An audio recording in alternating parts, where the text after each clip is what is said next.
आज हम काफ़ी सारी संस्था के लोगों ने मिलकर के आप लोगों को यहाँ इनवाइट किया है। पहले फ्यूचर केयर ऑफ इंडिया से हैं Akash Kashyap, international commission for men से हैं ये हमारे एडवोकेट सोहित कुमार शर्मा, महिला एवं बाल विकास परिषद से मैं तरुण अरोड़ा एडवोकेट, हमारे हंस वाहिनी से मैडम हैं ये डॉक्टर मनसा पासवान, शिव मंदिर सेवा समिति से और श्री राम रक्षा दल से हैं मैडम यामिनी जी ज्योति हैं। इसके बाद हमारे श्री राम रक्षा दल से और हमारे साथ सुनीता जी हैं शिव मंदिर सेवा समिति से। हम लोग पिछले काफ़ी टाइम से एक सर्वे करा रहे थे आम जनता की स्वास्थ्य को लेकर के। आपने देखा है हमारे शहर में बहुत बड़े बड़े ब्रांडेड हॉस्पिटल वर्कआउट कर रहे हैं, जहां पर लोग अपना इलाज करवाना एक विश्वास के साथ वहाँ इलाज करवाने जाते हैं। लेकिन मुद्दा ये आता है कि एक आम नागरिक जो लेबर क्लास का व्यक्ति है वो वहाँ क्यों नहीं इलाज करवा पाता। उसमें जब हमने सर्वे किया तो हमें पता लगा कुछ मेडिसिन ऐसी हैं जो कि सबके लिए इस्तेमाल की जाती हैं।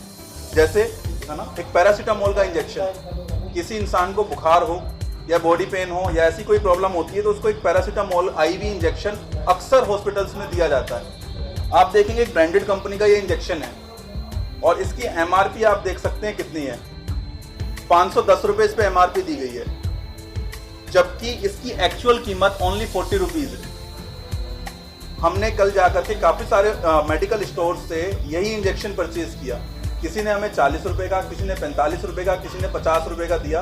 पहले उन्होंने बात करी एमआरपी की, इस पे एमआरपी 510 रुपए है, डिस्काउंट करके हम इसमें 10% आपको ये दे सकते हैं, यानी आपको करीब 450 रुपए का ये पड़ेगा।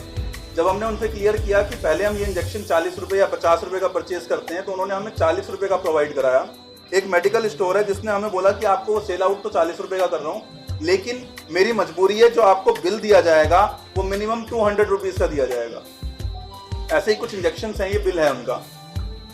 आप देख सकते हैं एमआरपी से लगभग 70% डिस्काउंट जो बिल पर है, 30% में उसने बिल बना करके दिया है, जबकि जो हमने मेडिसिन परचेज करी है वो मात्र 10% कॉस्ट पे परचेज करी है। यानी 510 रुपए का इंजेक्शन हमें अगर 50 रुपए का मिल रहा है तो 90% एक्स्ट्रा एमआरपी उस पर डाली गई है।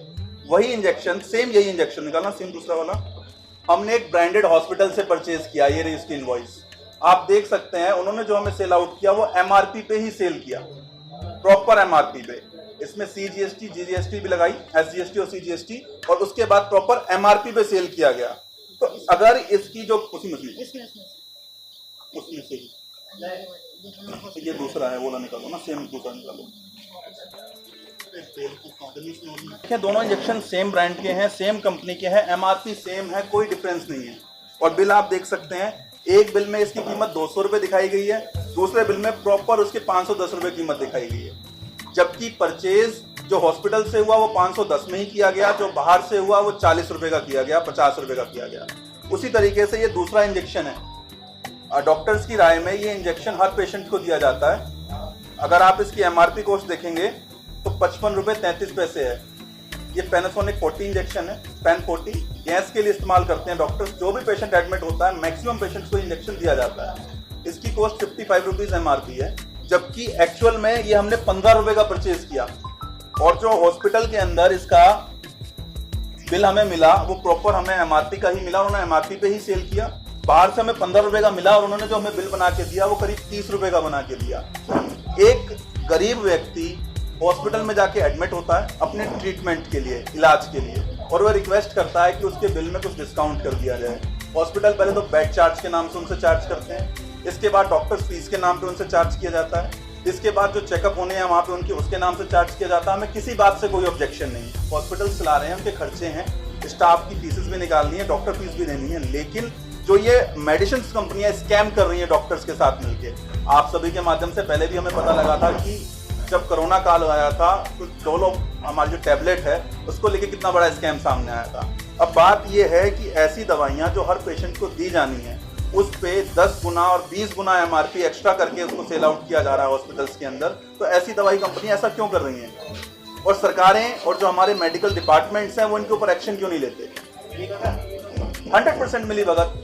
एक दवाई जो 40 रुपए की बाहर आसानी से मिल सकती है और एक ब्रांडेड हॉस्पिटल में वो 510 रुपए की बेची जा रही है, और उस पर कोई भी गवर्नमेंट विभाग एक्शन नहीं ले सकता कि आपको एमआरपी पे दवाई मिल रही है। इन कंपनीज से क्यों नहीं पूछा जाता कि आपने ये 40 रुपए वाली चीज की एमआरपी 510 रुपए क्यों रखी? फिर हम बात करते हैं कि हमने सबको आयुष्मान कार्ड प्रोवाइड करा दिया, गवर्नमेंट कहती है कि आयुष्मान कार्ड है 5 लाख तक का इलाज कराएंगे। 5 लाख तक का बिल तो 2 दिन में बन जाएगा इस प्रकार का रेट रहेगा। तो ये पॉलिसी पे गवर्नमेंट करना क्या चाह रही है और आम नागरिक कहाँ जाए इन चीजों को लेकर? आपके आज की प्रेस कॉन्फ्रेंस का मेन उद्देश्य क्या है? मेन उद्देश्य आप लोगों के माध्यम से मेडिकल विभागों को, उन ब्रांडेड हॉस्पिटल्स को हम एक चीज क्लियर करना चाहते हैं। एविडेंस सारे हमारे पास कलेक्ट हो चुके हैं। हम एक रिक्वेस्ट आप लोगों के माध्यम से गवर्नमेंट को करना चाह रही हैं। सारी संस्थाएं, फरीदाबाद की मैक्सिमम संस्थाएं हमसे जुड़ रही हैं इस मैटर में कि या तो ये मेडिकल जो कंपनीज है, मेडिसिन कंपनीज, ये एक्चुअल रेट इन पे एमआरपी देना शुरू कर दें। डॉक्टरों को मोटा कमीशन देने के नाम पर हॉस्पिटलों को मोटा कमीशन देना बंद कर दें। इनको चाहिए कि आम नागरिक अपना इलाज करा सके। अदरवाइज ये तैयार रहें अपने स्टोर्स पर, अपने मैन्युफैक्चरिंग जगहों पर ताला लगवाने के लिए माध्यम कोर्ट के द्वारा। पर उनकी सरकार, स्वास्थ्य विभाग का काम है कि उसको रोक लगाए। अगर वो 40 रुपए की है बाजार में तो उसमें 40 रुपए रेट क्यों है? 510 क्यों रख रखा है उन्होंने? 40 ही रखना चाहिए। यही मुद्दा हमारा है। इसको लेकर के हमने कुछ समय पहले भी एक पेटिशन कोर्ट में दायर की थी, जिसमें फरीदाबाद के काफी सारे ब्रांडेड हॉस्पिटल को पार्टी बनाया गया था।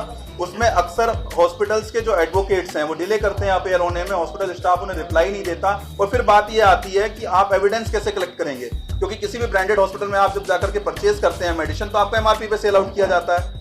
हमारी ये सारी संस्थाओं की टीम पिछले 3 महीने से इस पे वर्कआउट कर रही थी। अब हमने जब फरीदाबाद के करीब 400 स्टोर से सेम मेडिसिन परचेज करी, कहीं पर 40 रुपए में, कहीं पर 30 रुपए में, कहीं पर 50 रुपए में, और हॉस्पिटल से एमआरपी पे, तो ये सारे एविडेंस हमारे पास आ चुके हैं। हम नहीं चाहते कि स्वास्थ्य के लिए जो संस्थान काम कर रहे हैं उनके खिलाफ कोई कार्रवाई हो। उनसे हम निवेदन कर रहे हैं कि आम जन के स्वास्थ्य को देखते हुए उनका इलाज ढंग से करें और इस प्रकार की बेईमानी करना बंद कर दें। अगर नहीं होता है तो नहीं होता है तो सर हमने अभी फिलहाल अपने डिस्ट्रिक्ट कोर्ट में ही हमने फाइल किया था, जिसमें हमने सारे प्राइवेट हॉस्पिटल्स और जो भी गवर्नमेंट हॉस्पिटल्स भी होते हैं जिसमें कई बार हमें सुविधा फैसिलिटी नहीं दी जाती। नहीं, उसमें भी हॉस्पिटल्स की गलती ये है कि हॉस्पिटल्स क्या करते हैं, इन ब्रांडेड कंपनीज से कॉन्ट्रैक्ट करते हैं कि आपकी दवाइयां हमारे हॉस्पिटल में तब लगवाई जाएंगी जब आप उसका रेट मैक्सिमम कर देंगे। क्योंकि रीजन ये है कि हॉस्पिटल्स को उन पे मोटा कमीशन चाहिए होता है। आप देखते हैं कि जब आप किसी गवर्नमेंट हॉस्पिटल्स में जाएंगे तो डायरेक्शन ये है कि वो सिर्फ साल्ट लिख के दवाई लिख देंगे, लेकिन आजकल गवर्नमेंट हॉस्पिटल के जो डॉक्टर्स हैं वो भी एक ब्रांडेड कंपनी का नाम लिख के मेडिसिन लिख रहे हैं। इसलिए जो आप कार्रवाई की बात कर रहे हैं वो तो कंपनी पे होनी चाहिए ना। हॉस्पिटल पे जब वो देंगे नहीं तो बिकेगा। सॉरी, जब हॉस्पिटल के अंदर उस एमआरपी जो आएगा नहीं तो सेल आउट कैसे करेंगे? मेडिकल कंपनीज की एक तरीके से मजबूरी बन चुकी है अपने प्रोडक्ट को सेल करने के लिए उस पर मैक्सिमम रेट लिस्ट देना, बिकॉज हॉस्पिटल्स की डिमांड। हॉस्पिटल वाले भी कह सकते हैं, क्या कह सकते हैं, हमारे खर्चे बढ़ रहे हैं, हमारी भी मजबूरी है एमआरपी पे सेल करना। एमआरपी पे सेल करना आपकी मजबूरी है, लेकिन आप लोग एक ब्रांडेड कंपनी को मजबूर क्यों कर रहे हैं कि वो अपना रेट बढ़ा करके पेश करे? हमारा एक हॉस्पिटल एक ब्रांडेड दवाई कंपनी को मजबूर कर सकता है मैक्सिमम एमआरपी लिखने का।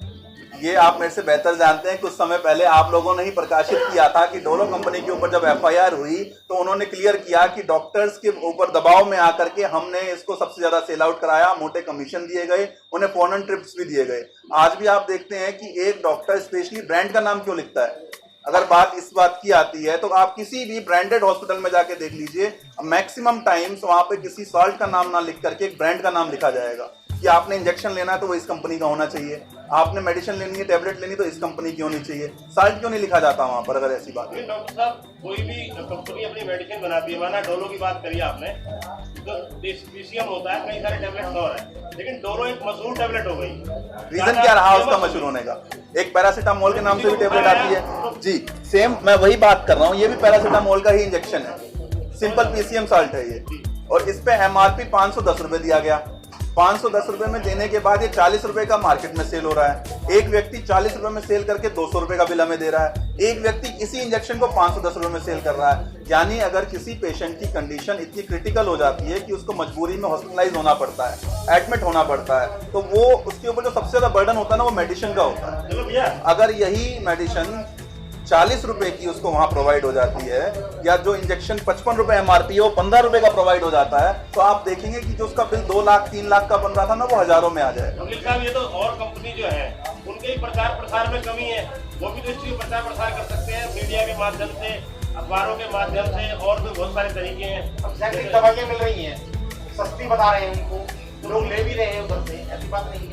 इनका जरूर तो ब्रांडेड पीस के मिले, दवाई लेनी चाहिए। लेकिन सर जब आप एक हॉस्पिटल में एडमिट होते हैं, एडमिट होने के लिए आपके ऊपर फाउंडेशन है कि जो मेडिसिन यूज होंगी वो हॉस्पिटल से ही होंगी। वहां आप कैसे डिमांड करेंगे मेरे को जेनरिक मेडिसिन चाहिए? जो पेशेंट एडमिटेड नहीं है, बाहर अपना ट्रीटमेंट करा रहा है, वो तो बाउंड डाउन नहीं है। लेकिन अगर आज हम अपनी ही बात करें, हम किसी भी हॉस्पिटल में जाके एडमिट हो जाए और उनसे बोलें कि हम अपनी मेडिसिन बाहर से मंगवाएंगे, कोई भी हॉस्पिटल अलाउ नहीं करता। वो कहेंगे कि ये पॉलिसी हमारी है, आपको मेडिसिन यहीं से यूज करवानी पड़ेगी। रीजन ही यही है कि 40 वाली मेडिसिन हमें वहां पे 510 में परचेज करनी पड़ती है। आज मेडिकल कंपनीज जो लॉस में जा रही है, जो मेडिकल क्लेम कंपनीज है हमारी, हम पॉलिसीज कराते हैं, हेल्थ पॉलिसीज कराते हैं, उसमें भी हमारे बड़े बड़े बिल बन जाते हैं। वहां पे हम ये सेटिस्फाई होते हैं कि हमने थोड़ी पे करना है, क्लेम कंपनी ने पे करना है। बट आप ये तो देखिए कि अगर आपको इसी साल दोबारा नीड होती है एडमिट होने की, तो आप ही की क्लेम में से इतना अमाउंट डेबिट हो चुका होगा। तो जरूरत ये है, एक आम नागरिक पहले तो जागरूकता लेकर के आए।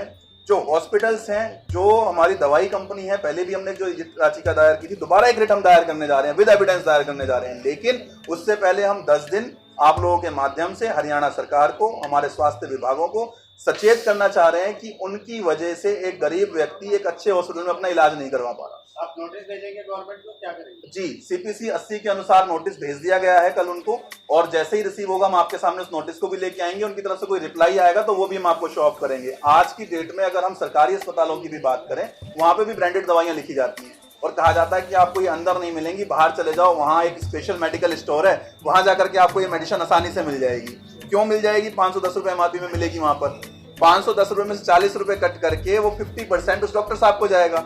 हालत इतनी गंभीर है इस समय सरकारी अस्पतालों की, यदि आप रात को 1 बजे जाकर के किसी पेशेंट को ले जाएं जिसको टाके लगने हो, तो स्टिचेस नहीं होते हमारे गवर्नमेंट हॉस्पिटल में। मैडम खुद लेकर के गई थी। एक हमारा क्लाइंट था जिसको सीके किसी यार दोस्त ने मारपीट करी थी उसके साथ। हम 1 बजे रात को बीके हॉस्पिटल लेके गए हैं। वहाँ पे जाने के बाद पहले तो हमें कोई फैसिलिटीज़ नहीं मिलती, ना तो कोई इमरजेंसी में स्ट्रेचर मिलता, ना व्हील चेयर मिलती है। फिर भी हम उनको ले जाके ट्रीटमेंट वाली जिसमें हम कर पाते उसका ट्रीटमेंट वहाँ ले जाके लिटाया। उसके बाद जब उन्होंने कहा कि स्टिचेस लगने, इसके लिए ये सामान लेकर आओ, तो हॉस्पिटल से हमें प्रोवाइड नहीं करी गई, जबकि हमें मेडिकल स्टोर से परचेज करके लेकर आना था। अगर आज एक कोई गरीब व्यक्ति या वृद्ध व्यक्ति सरकारी अस्पताल में दवाई लेने जा रहा है, तो उसका सीधा सा ये मतलब है कि उसके पास अपने इलाज के लिए पैसे नहीं, इसलिए वो सरकारी अस्पताल में जा रहा है और वहाँ पर उसको एक ब्रांडेड दवाई लिख करके बाहर भेजा जा रहा है। तो वहाँ क्या, सिर्फ उसको एक डॉक्टर कंसल्टेशन फीस ही तो बची। उस कंसल्टेशन फीस को भी बचाने के लिए उस मजदूर को अपनी दिहाड़ी छोड़ करके सुबह 9 बजे जाके लाइन में लगना पड़ेगा। 11 बजे उसके हाथ में चेकअप के लिए कार्ड आएगा, ओपीडी कार्ड, फिर अंदर जाके लाइन में लगेगा। 1 बजे जाकर के उसके लिए मेडिसिन प्रिस्क्राइब की जाएगी और वो भी कहा जाएगा यहाँ नहीं है, यहाँ से मिल जाएंगी आपको, ये 2 टैबलेट मिल जाएंगी जो 50 पैसे 1 रुपये की कॉस्ट की है। जो बाकी के इंजेक्शन है, मेडिसिन है, वो आप बाहर जाके ले लीजिए। बाहर जाने पर ऐसी दवाई कंपनी, सिर्फ मैं इसी की बात नहीं कर रहा, एक जनरली जब भी कोई पेशेंट एडमिट होता है तो उसके लिए निकालना एक बार आईवी सेट। आपको पता होगा जब भी कोई भी पेशेंट किसी भी हॉस्पिटल में एडमिट होगा तो उसको आईवी सेट की नीड पड़ती है।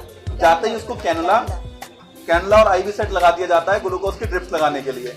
इसका एक एमआरपी आप देखेंगे 176 रुपए है, 176। बिल में आप देख सकते हैं प्रॉपर कॉस्ट है हॉस्पिटल के अंदर 176 रुपए। ये फिक्सर है जिसकी 65 रुपए कॉस्ट लगाई गई है। और ये कैनुला जो हर पेशेंट को जाते ही लगा दी जाती है, बिना वेट करे कि उसको नीड भी है या नहीं है। इस पे आप देख सकते हैं इसका जो एमआरपी है वो अप्रोक्स 164 रुपए है, 164, 174 और 65। और आप बिल के अंदर देखेंगे तो आप खुद हैरान हो जाएंगे, इसकी जो एक्चुअल कीमत बाहर सेलिंग की है वो मात्र 18 रुपए है, जबकि आपको ये 164 वाला जो प्रोडक्ट है ये बाहर आपको 32 रुपए का मिल रहा है। और ये जो फिक्सर है जो हर पेशेंट को चाहिए ये बाहर 5 से 7 रुपए। सर, फरीदाबाद की जनता को कैसे जागरूक करोगे कि वो इन सब जो ये समस्याएं हैं इनसे निजात उसका सबसे अच्छा माध्यम आप लोग हैं, जो हमारी एक रिक्वेस्ट पे यहाँ पर आए और इस सारी चीजों को पब्लिश कर रहे हैं, प्रकाशित कर रहे हैं, जिससे आम जनता तो जागरूक होगी ही होगी। अगर आप बात कर रहे हैं इनकी गवर्नमेंट हॉस्पिटल, फरीदाबाद के पास एक ही गवर्नमेंट हॉस्पिटल है जिसकी हालत हमेशा खस्ता है जी, वहाँ उनके पास वैसे फैसिलिटी नहीं है, तो ये सब फैसिलिटी कहाँ से मिलेगी? सर हम उनको ये फैसिलिटी देने के लिए कह भी नहीं रहे, हम उनसे कह रहे हैं कि ठीक है उनकी हालत खराब है, जो चीजें वो फैसिलिटी दे सकते हैं वो तो दें। वो एक स्पेशल ब्रांडेड कंपनी का नाम ना प्रिस्क्राइब करें किसी भी पेशेंट को कि आपने यही दवाइयां लेनी है। इसके अलावा 60 लिख के दें। इसके अलावा परफॉर्मा वैसे 60 से भर जाएगा, अगर उसने 5 दवाइयां लिखी तो 5 में 60 ही लिखता रह जाएगा। उसमें दिक्कत क्या है? कहाँ से लिखेगा? उसमें दिक्कत क्या है? मेडिसिन अपने आप बन जाएगी 60 से। जो मेडिकल स्टोर खोल के बैठे हैं वो 3 साल 2 साल 4 साल इसी वजह से खराब करके आए कि उन्हें साल्ट की जानकारी हो। आपकी जानकारी की शायद आपको जानकारी नहीं हो, सभी मेडिकल स्टोर पे फार्मासिस्ट नहीं बैठते, पहले भी चला था और अभी चल रहा है। तो उसके लिए 12th पास 12th फेल, उसमें गलती किसकी? हमारे सीएम साहब, चीफ मेडिकल ऑफिसर को इस बात से कोई मतलब नहीं है कि क्या हो रहा है समाज के अंदर। लोग इलाज के अभाव में मर रहे हैं, जान दे रहे हैं या उनका ट्रीटमेंट किया जा रहा है। मैं इसी पता नहीं 60 होता है, उसके लिए तो जिम्मेदार सीएमओ साहब ही हैं। सीएमओ साहब का कहना है कि अगर कोई आदमी मौके पर नहीं दुकान में बैठा हुआ है तो हो सकता है वो खाना खाने गया हो, लेकिन उसकी एब्सेंसी में कैसे दूसरा आदमी दवाई दे सकता है? देखिए ये बात पहले भी आप सभी जानते हैं, फिर मैं आपके सामने ला रहा हूँ। अगर ये सारे काम हो रहे हैं तो बिना सीएमओ के मिली भगत के नहीं हो रहे। आज आप किसी मेडिकल स्टोर की कंप्लेंट फाइल कर दीजिए कि वहाँ ऐसा हुआ, उसको 8 महीने तो इन्वेस्टिगेशन में नोटिस इशू करने में लग जाएंगे। इसके बाद 8 महीने उसका बचाव खुद सीएमओ करते नजर आएंगे आपको। और अगर फिर भी आप कोर्ट तक चले भी गए तो ऐसा कोई बड़ी बात नहीं है कि आप ही के अगेंस्ट कोई मामला बना करके सीएमओ के द्वारा दर्ज करा दिया जाए। ऐसा पहले बहुत बार हो चुका है, आप सबके संज्ञान में है। अब मामला जब इन सारी चीजों का आया तो ऐसा नहीं है कि हमने सीएमओ को अप्रोच नहीं किया होगा, डायरेक्ट हम आपके सामने आ गए होंगे। पहले भी हमने अप्रोच किया था एक मैटर में, जब उसके बाद हमने एक रिट याचिका और PIL दायर करी, जिसमें सीएमओ साहब का ये कहना है कि सारे अस्पतालों में निरंतर जांचें की जाती हैं, हमें पता है कौन सा साल्ट कैसे है और क्या है। सीएमओ साहब एक काम करें, जो हरियाणा सरकार की तरफ से उनको दवाइयां प्रोवाइड की जाती है उसकी एक लिस्ट बना के दे दें कि हमें ये दवाइयां प्रोवाइड की जाती हैं और हम साल्ट मैच करा लेते हैं। क्या इसके अलावा किसी बाहर से साल्ट लेने की जरूरत है उनको? पट्टी पे होती नहीं है अस्पताल सरकारी दवाइयां कहाँ मिलेगी? सरकार के द्वारा सब कुछ दिया जाता है, जाता कहाँ है? डेटा जाता है, दिया जाता है, मगर इमरजेंसी में आने के बाद वो बंदा सिर्फ और सिर्फ सफदरजंग ही जाता है जी, यहाँ कुछ नहीं होता है। बिल्कुल नहीं होता है। और सफ्दरजंग जाने के लिए मजबूर इस वजह से ही है कि उसको अगर प्राइवेट में जाएगा तो 40 वाली दवाई उसको 10 गुना और 20 गुना रेट इसमें मिलेगी। कितनी बार हमने देखा है कि किसी व्यक्ति की किसी प्राइवेट हॉस्पिटल में जाने के बाद डेथ हो जाती है, वहाँ पे उसके ऊपर फाउंडेशन लगा दी जाती है कि आपका बिल 2 लाख 4 लाख 5 लाख है, आप ये पे कीजिए, इसके बाद ही आपको बॉडी दी जाएगी। इस कंडीशन में सीएमओ कुछ नहीं करते। इसके अलावा इन दवाइयों को लेकर के हमने कई बार कंप्लेंट सीएमओ तक पहुंचाई है। पहले सीएमओ साहब का कहना था एविडेंस। कल हमारे ये सारे पदाधिकारी स्पेशली सीएमओ साहब के पास गए मिलने के लिए और उनको बोला कि हमारे पास प्रॉपर एविडेंस आ चुका है, तो सीएमओ साहब कहते हैं कि मेरी आज मीटिंग है, मैं बिजी हूँ, आप एक काम कीजिए 7 दिन बाद आइए, फिर हम आपसे मुलाकात करते हैं। एक चीफ मेडिकल ऑफिसर का इस तरीके का रवैया ये क्लियर करता है कि उनको सारी कंपनीज से, जितनी भी, मैं स्पेशल किसी एक कंपनी को टारगेट नहीं करना चाह रहा, मैक्सिमम मेडिसिन कंपनियां इसी तरीके से अपने आप को चला रही हैं और इस तरीके से काम कर रही हैं। आपका अगला कदम क्या रहेगा? सबसे पहले तो सीएमओ साहब से मुलाकात करने का प्रयास कर रहे थे, लेकिन जब वो हमसे मिलने में इच्छुक नहीं है तो अब हमें भी जरूरत नहीं है उनसे मुलाकात करने की। हरियाणा सरकार के स्वास्थ्य मंत्री जी को भी हमने पत्र लिख दिया है, लेटर तैयार है, उनका लीगल नोटिस हरियाणा सरकार के लिए तैयार है। फरीदाबाद के डीसी साहब, या हम कहें कि ऑल ओवर हरियाणा और पंजाब की जितनी भी डिस्ट्रिक्ट्स हैं सभी के डीसीज को भी लेटर हम पहुंचवा रहे हैं इसके माध्यम से। और जितने भी सीएमओज हैं, अगर विद इन 10 डेज इन लोगों का रिप्लाई नहीं आता है तो माननीय पंजाब एवं हरियाणा न्यायालय के अंदर जाकर के PIL दायर की जाएगी और देखना ये होगा कि इसमें न्यायालय क्या करता है। दर्शकों, अगर आपको ये वीडियो पसंद आई तो वीडियो को लाइक और शेयर करें, वहीं टुडे एक्सप्रेस न्यूज के YouTube चैनल को सब्सक्राइब करें। और अगर इस वीडियो को Facebook पेज पर देख रहे हैं तो टुडे एक्सप्रेस न्यूज के Facebook पेज को लाइक और फॉलो जरूर करें, ताकि आने वाली वीडियो की अपडेट आपको मिलती रहे। आप सभी का इस वीडियो को देखने के लिए धन्यवाद।